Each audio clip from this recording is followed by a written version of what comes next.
Депутат Жээнбеков айтып аткан караколго чыгарып алып сотрудниктер анткени укук коргоо органдары деп айтылган. Мен бул жерде отурганда ушундай ур токмокко алды деген орун тапкан жок. Кармалып жатканда жана задержание болуп атканда действительно ошондой самбо приему жана рукопашный баягы приемдор колдонулган экен.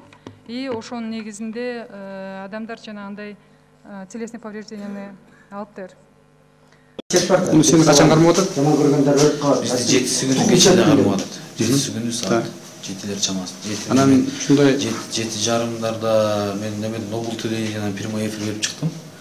Чыгып анан келип жанагы Каптагаевди чыгаруу боюнча маселе көтөрүп анан чыгаргыла дедим. Жанагы лидерлерди чогултуп кел чыгара алкансыз кармап жаткан бул киши да чечпейт, премьер-министр да чече албайт, жогорку кеңеш чечет дедим. Анан лидерлер сүйлөшүп макул болуп сүйлөштүк. Бир эмеге келдик, мен рупорду алып айттым, азыр Каптагаевди чыгарабыз, мирный митинг улантабыз. Бүт баары жыйнаштыралып дедим да, бүт баары ошондой немеге келди да, элдер да мына жыйналып макулдоп келгенде эле бир машина тегеректеп турган балдар макул болбой ызычып чыгарып кетти да. Биз кош өрттөнөбүз деп немен чагып ийди. Анан кайра туруп анан начальник УДК сүйлөштүк. Мен айттым, азыр кое тургула, эми элди көрүп атасың, азыр эмеге алдырбай кичине убакыт эметелик да басаңдагандан кийин эме сопровождение ГАИ алып келгиле. Сиз жанына отуруңуз, Каптагаевдин жанына отурсуз. Да, СМ начальник отурсун, сиз отуруңуз дагы чыгып кетелик дедим. Чыгалып дагы элден мындай алгыс жемеге чыккандан кийин анан Сарууга чык деп мен айтам дедим. Сарууга алып кетебиз деп айтам. Сарууга чыгабыз деп чыгабыз, андан кийин анан жолдон сизди качан урду? Ошол күнү кечинде урду. 7-си күнү түнкү саат 8:30-9. Кайсы жака барды? Биринчи ГОУДуга алып келишти. ГОУДудан чыгарып СМБга киришти. СМБдан анан мешок кийгизип алып, анан мешок менен мешок башка мешок кийгизип койду, эчтеке көргөн жокпуз да. Эмне болду? Эмне деп талап кылышты? Эң биринчи сураганда Садыр Жапаровдон канча акча алдың, ким алып келди, ким уюштуруп атат, Садыр Жапаровдун тиешеси барбы деди. Мен бул жерде Садыр Жапаровдун бир да тиешеси жок. Эч кимден акча алган эмесмин. Мен аягына чейин ушундай эмет, ошон үчүн сага кыйнашты да. Андан сырткары кимдер бар дагы, Жеңишти сурады, Жеңиш Чаркымбаев акча берди, ким берип атат акча деди. Биздин айтпасаң урду, жаштардын ортосундагы жана жер иштеткен 10 гектар жер бар да, ошону чоюн саат, ошондон кылган акча болуш керек. Бирок мен акчага эч кандай тиешем жок, уюштуруш иштерине тиешем жок, акчасына тиешем жок. Мен только гана култур боюнча маалымат берем, анткени мен госкомиссия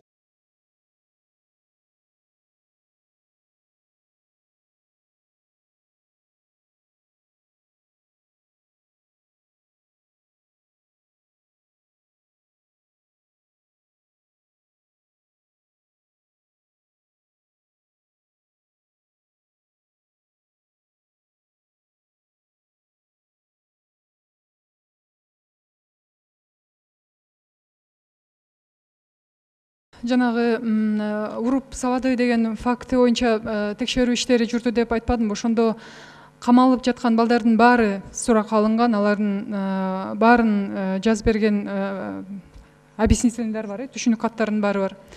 Анан ошол жерде бирөө дагы бизди талаага алып чыгып, бир жерге алып чыгып сабады деген бирөөнүн да айткан сөзү жок. Мен ойлойм, ошо бул депутаттардан эле чыккан, бул баягы элдин башын айланткан сөз болуп атат деп ойлойм мен. Анткени азыр байкасаңыздар, Саруу Жети Өгүздөн келген биздин эмеле чыгып сүйлөгөн адам дагы айтты, бул депутаттар айткандай деп депутаттарга ссылка кылып атат да. Негизи өзү балдар бизди бир жака алып чыгып ур токмокко алды дебесе, биз эмне депутаттардын айтканы боюнча козгошубуз керекпи? Кичине кызыктуу жагдай болуп атат да. Бирок айтып кете турган нерсе, ошо балдардын баары бизди бирөөлөр бир жака алып чыгып алып сабады деген бир дагы бизде андай показания жок. Кимдер сабады? Формуйлар дейишти, чыгып четке алып чыгышты. Чону да сабады. Анан чечинтип жылаңышты алып жаткызып алыптыр. Эмне деп сабады? Эмне жүрөсүң деп бирден баары эми баягы ызы чуулгандар кетип калса керек. Анан киши таппай калып бизди ызы чуулуп. Лично мен өзүм кайып жыттан келем. Центрден эмет. Фамилияң ким? Бектурганов Нурлан Коюнбаевич, Дагы сен куга? Телем баш өзүм. Көчөч. Биягым деле. Немелериңчи? Аркаларым, талларым. Siz de şundaymı? Sen betin kim tuttu? Бетинги көчө. Ya. Көчө. Мен акыйкатчы болуп парламентте шайлангандан кийин 3 күндөн кийин улуттук коопсуздук кызматынын тергөө абагына кирип, ал жердеги отурган адамдар менен жекеме жеке сүйлөшүүлөрдү кылып, алардын акыбалынан кабар алдым. Ошондо өзүн наристе деп тааныштырган адам аны тартип коргоо кызматкерлери адегенде кармап келип, тергөө абагына алып келип, анан кийин башына кап кийгизип алып туруп, моундай кылып сабаган. Мына колун карайсың, көгөртүп таштаган. Мына. Мындан сырткары бөйрөгө чапкан, бөйрөгө. Ошондуктан мына ушул маселе боюнча мен башкы прокуратурага дароо кат жүзүндө кайрылып, мына ушул маселени боюнча кылмыш ишин козгоп, тиешелүү адамдардын ким күнөөлүү экенин таап, жаза көрүү максатында кайрылдым. Анткени себеби Кыргызстандын баш мыйзамында бирден бир өлкөдөгү мыйзамдуулукту, мыйзамдын сакталышына көзөмөлдүк кылуучу эң жогорку орган катары генеральный прокуратура, башкы прокуратура эсептелет. Ошондуктан мен кайрылдым, бирок тилекке каршы башкы прокуратура 1 ай боюнча жооп берген жок. 1 айдан кийин мен дагы бир кат жөнөттүм. Ага да жооп алган жок. 3-чү жолу мен мына ушул сүрөттү, анан кийин тасманы кошуп туруп, анан кийин дагы жөнөттүм. Аны ошондо мен башкы прокуратурадан жакында жооп алдым. Анын жообунда чечим кабыл алып туруп, постановление башкы прокуратуранын. Анда биз бул маселени териштирдик, бирок тилекке каршы бул маселеде тартип коргоо органдарынын аракеттеринде, кызматкерлердин аракетинде кылмыштын белгилери жок болгондуктан биз кылмыш козгоодон баш тартабыз деди. Ошондуктан өзүңүздөр көрүп атасыздар. Бул маселеде эми кылмыштын иши дабдана көрүнүп турат да. Мындан сырткары өзүнүн дагы видеосу бар. Ал өзү айтып берип атат. Өзүнүн уруксаты менен мен мунун баарын жаздырып алганмын. Ошондуктан биз башкы прокуратуранын мындай аракети менен макул эмеспиз. Анан башкы прокуратуранын жогорудагыдай чечимин жокко чыгарыш үчүн Бишкектин Октябрь райондук сотуна мен арыз менен кайрылдым. Сөз Наристе Калчаевди, Жетөөбүз район жаштарынын лидери. Саламатсыздарбы? Саламатсыздар туралы. Биз 2 күндөн бери ушул чоң талкуу болуп атат. Микрофонго жакыныраак сөйлөңүз. Ушу 2 күндөн бери чоң талкуу болуп атат. Бул жерде төмөндө айтып кетишти. Бул жерде биз саясий баада беришибиз керек деп, анткени биз ушу комиссияда иштегенде көптөгөн фамилияларды, көптөгөн немелерди ушу поименно бериле деп суранганбыз. Ал бул жерде азыр айта кетип турган болсок, эң биринчиден азыркы өкмөттө отурган, өзүбүздүн өкмөттү башкарып отурган кишилерге азыр биз тапшырма берип туруп ушуну дагы күтөлүп атабыз 3 айга. Биз буга чейин иштеп келгенде эмне үчүн буга чейин действие болгон жок деген бир бүтүм чыгарып атам да. Көчөнкү сиздердин чыгарып азыркы бүгүн токтом калабыз деген токтомду окуп отуруп дагы ушул жерден бир күнөмдөр пайда болуп атат да. Бул жерде айтып кетсем, эң биринчи азыр өкмөт башыга отурган. Мына эң биринчи эмеде 7 декабрь 99-жылы прием хозтохранилищада коюлган. Бул жерде турат Силаев деп эле берилип коюп туруп, Моисеев, Садыркулов, Алыкулов азыр мурунку администрациянын президенти, азыр Сатыбалдиев Жантөрө Жолдошевич, азыркы премьер-министр мына колу турат бул жерде. Ошол убакта транспорт министри болуп турган. Эмне үчүн ушуларды келтирбейбиз? Эгер биз ушуларга эртең ушуну переговорду алып барат, же болбосо ушуну биз түз жакка колдоп берет да ушуну ишеним артып атабызбы? Андан кийин айта турган болсок, совет директоровдо отурат, Ибраев деген отурат. Эмне үчүн анын фамилиялары айтылбайт? Мына бул жерде печаты менен ошол жерде гос актыга кол коюп турушат. Чунаев деп, мына бизде азыр госкомдо отурат, азыр ошол убакта кумтөрдү иштебей келген. Андайын айта турган болсок, экинчи вице-премьер Сарпашев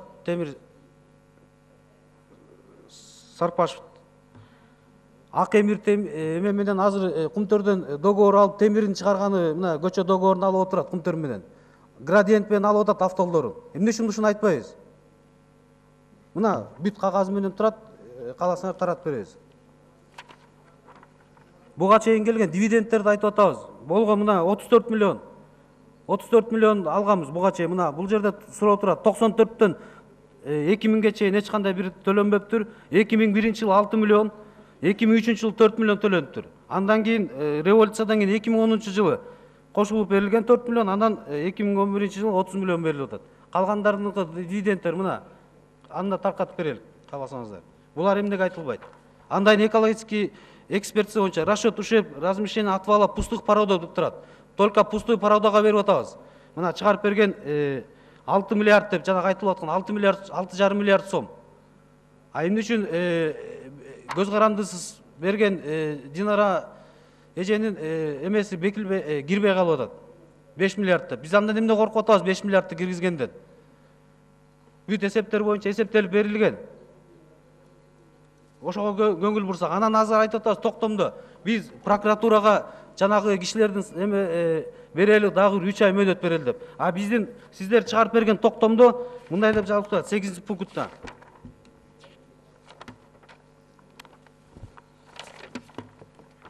Генеральная прокуратура Кыргызской Республики изучить из заключения Кыргызской Республики соглашения других документов сотрудничества, провести расследование, межведомственной следственной группы создать деп турат.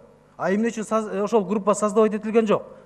Ушул комиссиянын негизинде создавать этилиш керек болчу.